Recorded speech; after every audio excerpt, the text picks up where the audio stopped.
In today's video, we're going to be talking about the PlayStation and how their domination in the gaming community is a good thing and also a bad thing. But I just want to start off by saying that this video is not geared towards attacking Sony for the success that they've made this console generation. This is a topic about why you don't want Sony monopolizing the gaming community, especially the console gaming community. Ever since the release of the Xbox One and the PlayStation 4, it's been very safe and clear to say that Sony has been doing pretty well for themselves.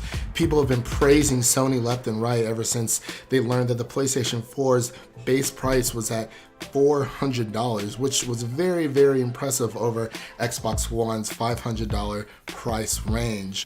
So with this generation, Sony really had to take a step back and start humbling themselves, and they started giving people what they wanted, which was games, but not just any kind of game, my friend.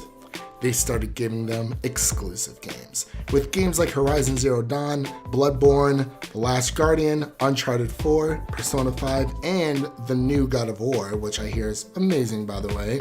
PlayStation has never looked so unstoppable since its launch, honestly, and with all these great games coming out on PlayStation's platform, people have been wondering why Xbox has not been pumping out as many exclusive games as they would have thought.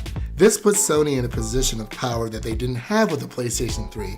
Although the PlayStation 4 isn't perfect, it's been riding on the success of its exclusive game lineup. And it seems that more and more people today are buying PlayStation 4s because of this. In my personal opinion, I think this is a good thing and a bad thing. It's a good thing for the company that is Sony, and it's a good thing for the consumers who get to play all these great exclusive titles.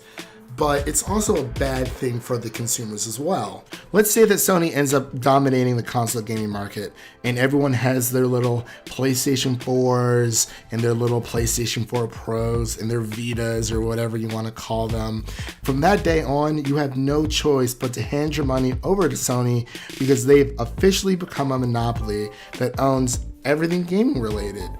And I say this is a bad thing because no matter what they sell or what they change in general, you have no choice but to play along with their rules. If they want to spike the price of PlayStation Plus up, you have to go along with it. If they want to start charging extra for every game that's on their platform, you have to suck it up and go along with it. So I know that the sound of Sony doing really, really well can get a lot of people excited, especially for those who own their system because they have these amazing exclusives in their arsenal. And you also want them to keep doing really, really well sales-wise. But to be honest, you also want their competitor, their main competitor at least, which is Microsoft, you want them to be doing just as good as Sony, if not better. Because if Microsoft is doing better, that's going to push Sony to give their players more of what they want. Maybe backwards compatibility, we never know, but it's all about delivering the best service that they can to their audience. And that's why I keep seeing people who are like, oh yeah, like PlayStation's beating Microsoft, ha ha ha. No, that's a bad thing. Don't do that, because at the end of the day, you want both competitors at their best so that they can be as pro-consumer as they possibly can. As I've mentioned before, right now PlayStation has a plethora of exclusive titles. They're fantastic, but there's a lot of things that they're missing and there's a lot of things that they could be doing better. It almost seems as if Microsoft and Xbox have one thing that the other one doesn't have. Microsoft has the service. They have the backwards compatibility, they have the Play Anywhere, and they have the Xbox Game Pass, but they don't have exclusives. But right now, Sony has all the exclusives, but they're not giving you guys anything else. It's all about, oh, look at all these great games we have, which is totally fine because that's why you bought your system in the first place.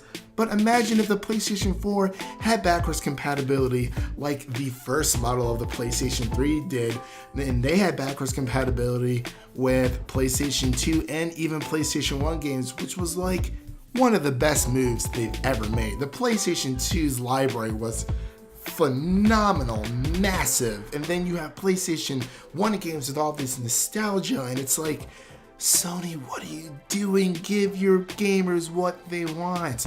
They want backwards compatibility, even though they say, oh, I don't care about playing old games. Yes, you do. You know you do. Stop lying to yourselves. Why are you lying to yourselves? You want to play old games on your new console. So what? You want to play your new games and your old games on the same box. There's no shame in that.